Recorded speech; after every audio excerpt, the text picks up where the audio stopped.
Electric charges and fields എന്ന് പറയുന്ന ചാപ്റ്ററിലെ മെയിനായിട്ട് നമ്മൾ പഠിച്ച കാര്യങ്ങൾ എന്തൊക്കെയാണെന്ന് നോക്കാം. ആദ്യമായിട്ട് നമ്മൾ പഠിച്ചത് ഒരു ബോഡിയെ ഏതൊക്കെ രീതിയിൽ ചാർജിങ് നടത്താം.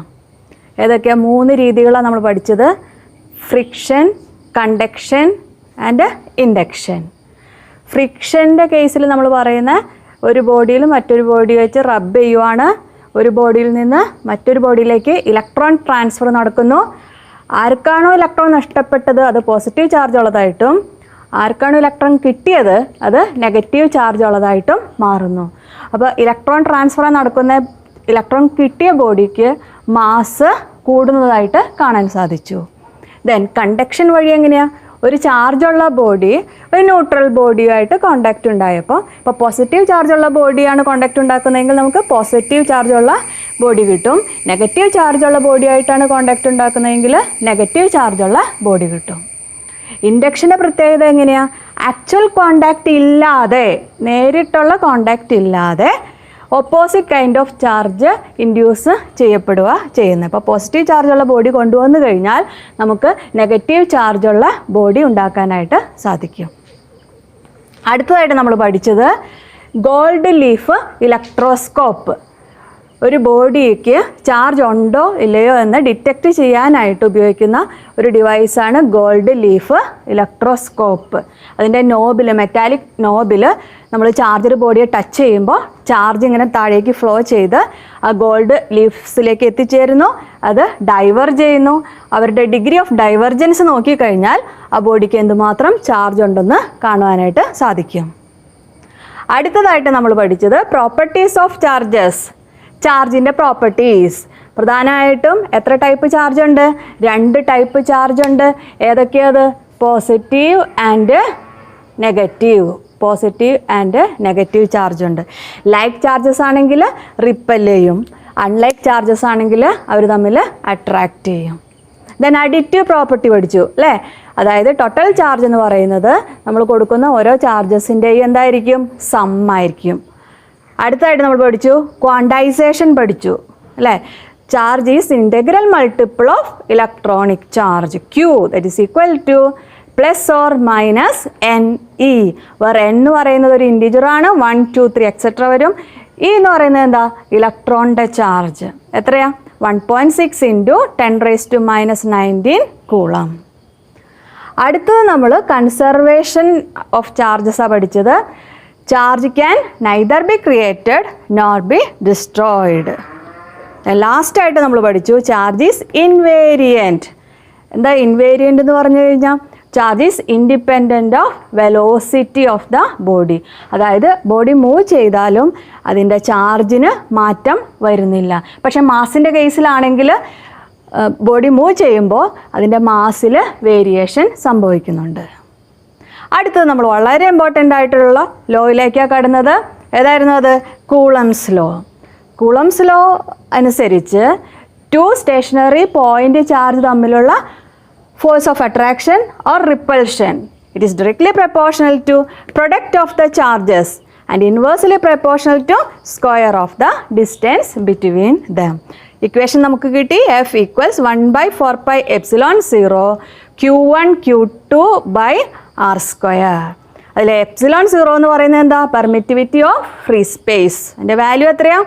8.85 ഇൻറ്റു 10⁻⁻12. യൂണിറ്റ് എന്താണ്?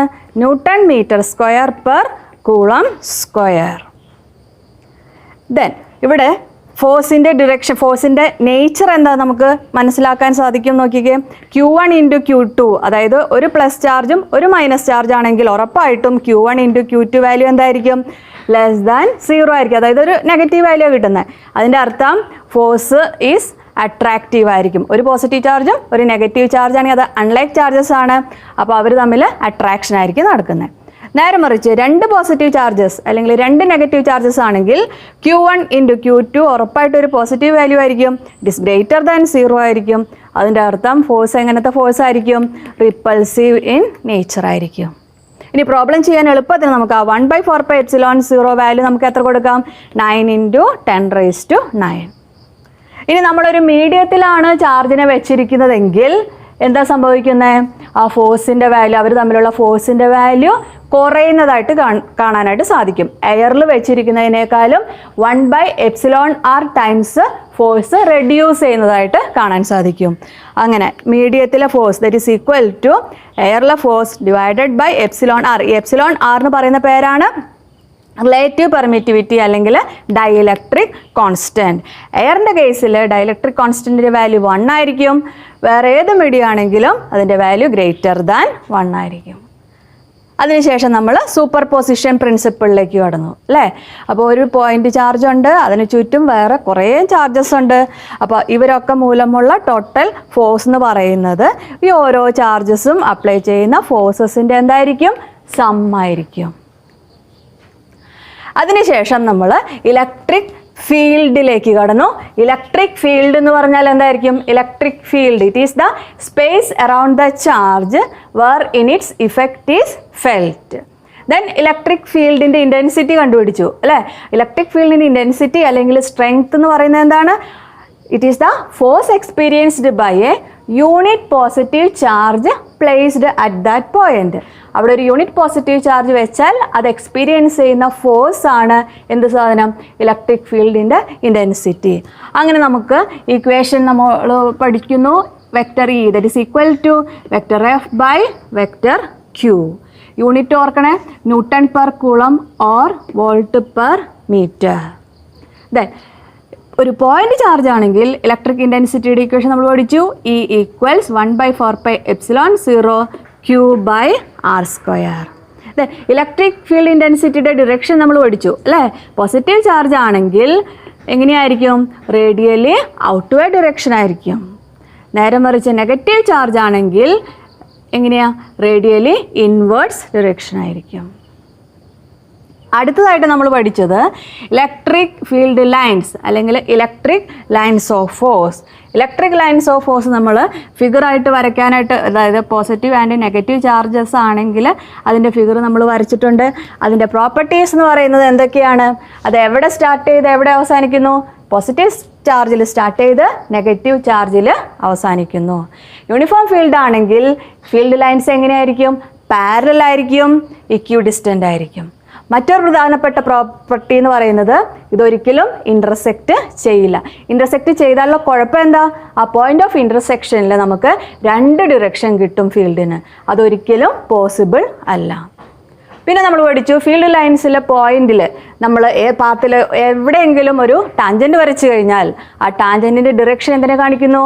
ഇലക്ട്രിക് ഫീൽഡിൻ്റെ ഡിറക്ഷനെ കാണിക്കുന്നു. വീണ്ടും നമ്മൾ പഠിച്ചു പ്രോപ്പർട്ടിയിൽ പഠിച്ചു അതിൻ്റെ നമ്പർ ഡെൻസിറ്റി, എണ്ണക്കൂടുതൽ ഫീൽഡിൻ്റെ സ്ട്രെങ്ത്തിനെയാണ് റെപ്രസെൻറ്റ് ചെയ്യുന്നത്. അതിനുശേഷം നമ്മൾ ഇലക്ട്രിക് ഡൈപോളിലേക്ക് കടന്നു അല്ലേ.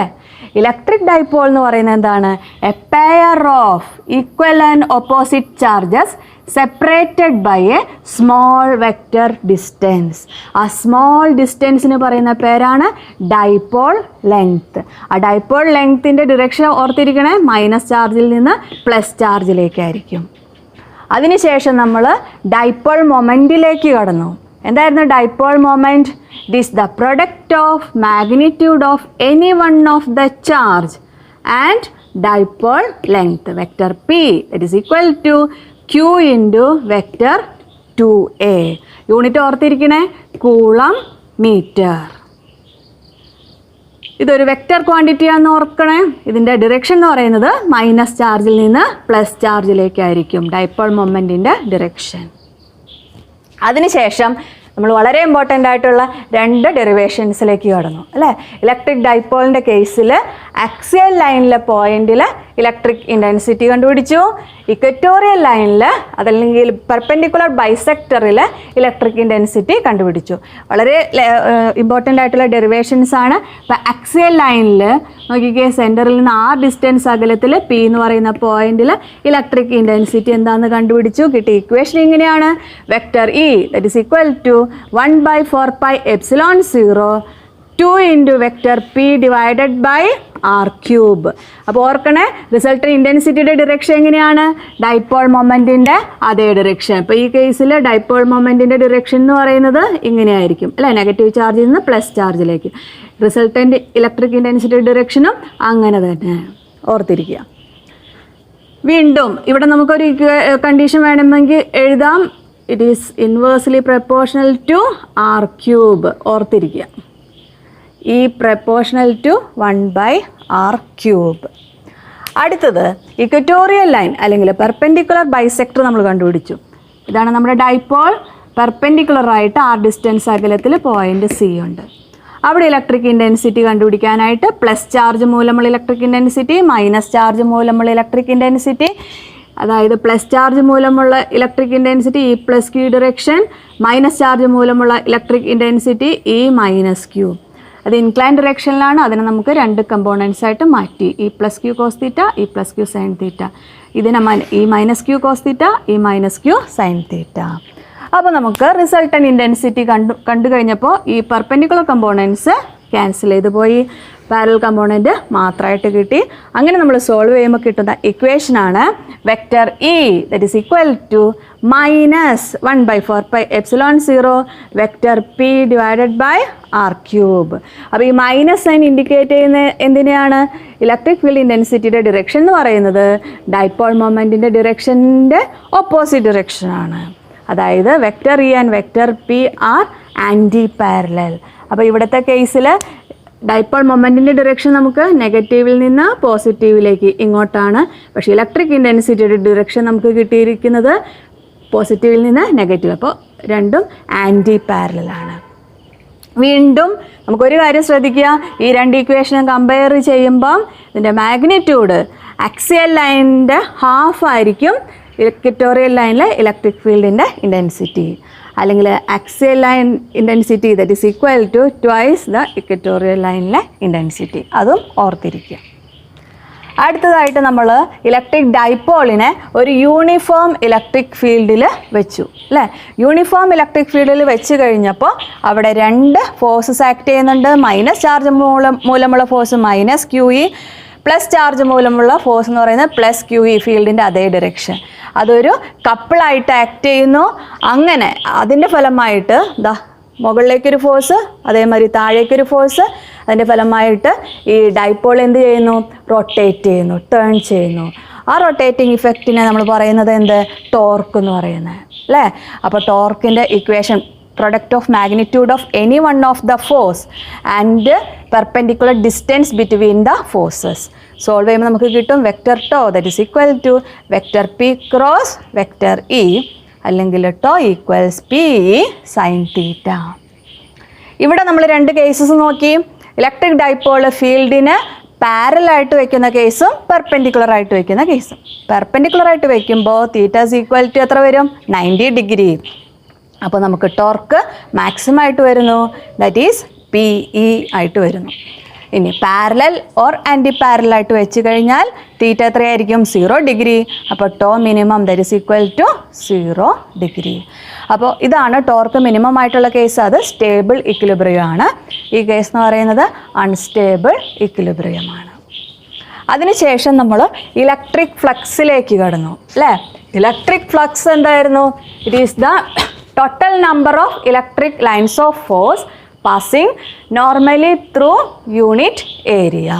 അപ്പോൾ അതിനുള്ള ഇക്വേഷൻ നമുക്ക് കിട്ടി. ടോട്ടൽ ഫ്ലക്സിൻ്റെ equation surface integral phi representation ഇങ്ങനെയാണ്. ഫൈ ഇലക്ട്രിക് ഫ്ലക്സ് ആണ് തിരിച്ചറിയാൻ ജസ്റ്റ് ഇന്ന് കൊടുത്തു എന്നുള്ളൂ. Phi that is equal to surface integral vector E dot vector D S. ഇതിൻ്റെ യൂണിറ്റ് ഓർത്തിരിക്കണേ, newton metre square per coulomb or volt metre. അതിനുശേഷം നമ്മൾ ചാർജ് ഡിസ്ട്രിബ്യൂഷനിലേക്ക് കടന്നു അല്ലേ. 3 രീതിയിലുള്ള ചാർജ് ഡിസ്ട്രിബ്യൂഷൻ. ഇപ്പോൾ ഒരു ലൈനിനാണ് ചാർജ് കൊടുക്കുന്നതെങ്കിൽ linear charge density lambda that is equal to charge by length, unit coulomb per metre. ഒരു സർഫസിനാണ് ചാർജ് കൊടുക്കുന്നതെങ്കിൽ surface charge density sigma that is equal to charge by area, unit coulomb per metre square. Then ഒരു വോളിയത്തിലാണ് charge കൊടുക്കുന്നതെങ്കിൽ volume charge density rho that is equal to charge by volume, unit coulomb per metre cube. അതിനുശേഷം നമ്മൾ വളരെ important ആയിട്ടുള്ള ലോയിലേക്ക് കടന്നു, Gauss's law. എന്തായിരുന്നു Gauss's law? the total electric flux over a closed surface is equal to 1 by epsilon 0 times the total charge enclosed by the surface. Equation ഓർക്കുക 5 that is equal to 1 by epsilon 0 into Q. Then Gauss's ലോയുടെ ആപ്ലിക്കേഷൻസിലേക്ക് കടന്നു അല്ലേ. Field due to line of charge, ഒരു ലൈനിന് നമ്മൾ charge കൊടുത്തു കഴിഞ്ഞാൽ എന്തായിരിക്കും? അപ്പോൾ അതിന് വേണ്ടിയിട്ട് നമ്മളൊരു ഇമാജിനറി സർഫസ് കൺസിഡർ ചെയ്തു. അതിന് പറയുന്ന പേരെന്താ? Gaussian surface. ഇതിൻ്റെ ഷേപ്പ് നമ്മൾ സിലിണ്ടറിക്കൽ ഷേപ്പാണ് എടുത്തിരിക്കുന്നത്. അപ്പോൾ നമ്മൾ ഫ്ലക്സിൻ്റെ ഇക്വേഷൻ കണ്ടുപിടിച്ചു, ചാർജിൻ്റെ ഇക്വേഷൻ കണ്ടുപിടിച്ചു, അത് ഗോസസ് ലോയിലേക്ക് കൊടുത്തു. അങ്ങനെ E that is equal to 1 by 2 pi epsilon 0 lambda by r എന്നുള്ള ഇക്വേഷൻ നമുക്ക് കിട്ടി. അടുത്ത ആപ്ലിക്കേഷൻ നമ്മൾ ചെയ്യുന്നത് field due to a charged plane sheet. Plane ഷീറ്റിൻ്റെ കേസിൽ നമ്മൾ ഇലക്ട്രിക് ഇൻറ്റൻസിറ്റി കണ്ടുപിടിച്ചു. അവിടെ നമ്മൾ എടുക്കുന്നത് സിലിണ്ടറിക്കൽ ഗോഷ്യൻ സർഫസ് തന്നെയാണ്. ഏരിയ ഓഫ് ക്രോസ് സെക്ഷൻ എത്രയാണ്? DS ആണ്.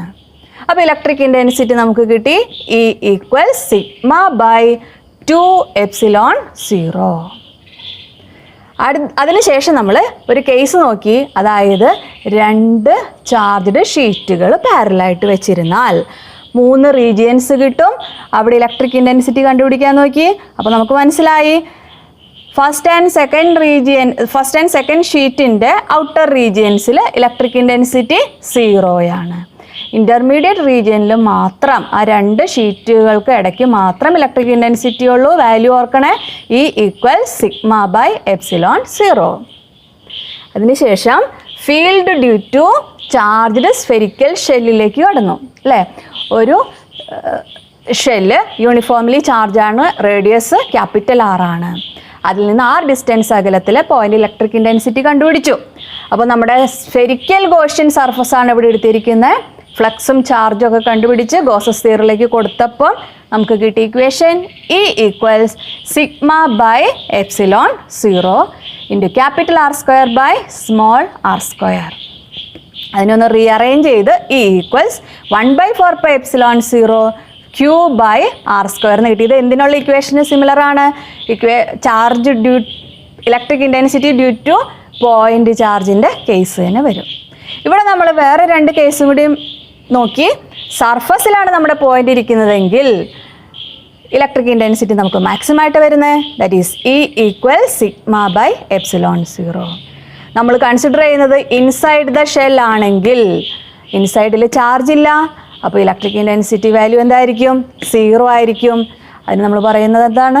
Electrostatic shielding. അപ്പോൾ മിന്നലിൻ്റെയൊക്കെ സമയത്ത് കാറിൻ്റെ അകത്ത് തന്നെ ഇരിക്കുന്നതാണ് സേഫ്. എന്താണ് റീസൺ? Electrostatic shielding. അതിനുശേഷം നമ്മൾ ഗ്രാഫ് വരച്ചു അല്ലേ. ഇലക്ട്രിക് ഇൻറ്റൻസിറ്റിയും ഡിസ്റ്റൻസും വെച്ച് ഗ്രാഫ് വരയ്ക്കുമ്പോൾ നോക്കൂ, ഇൻസൈഡിൽ ഇലക്ട്രിക് ഇൻറ്റൻസിറ്റി വാല്യൂ 0 സർഫസിലാണ് ഇലക്ട്രിക് ഇൻറ്റൻസിറ്റി മാക്സിമമായിട്ട് വരുന്നത്. R കൂടുന്നതനുസരിച്ച് ഇലക്ട്രിക് ഇൻറ്റൻസിറ്റി ഉണ്ട് ഈ proportional to 1 by r square. അപ്പോൾ ഇലക്ട്രിക് ഇൻറ്റൻസിറ്റി കുറഞ്ഞ് വന്നോളൂ. ഇവിടെയൊക്കെ ആണെങ്കിൽ ഈ സൈഡിലാണെങ്കിലും ഈ proportional to 1 by r square.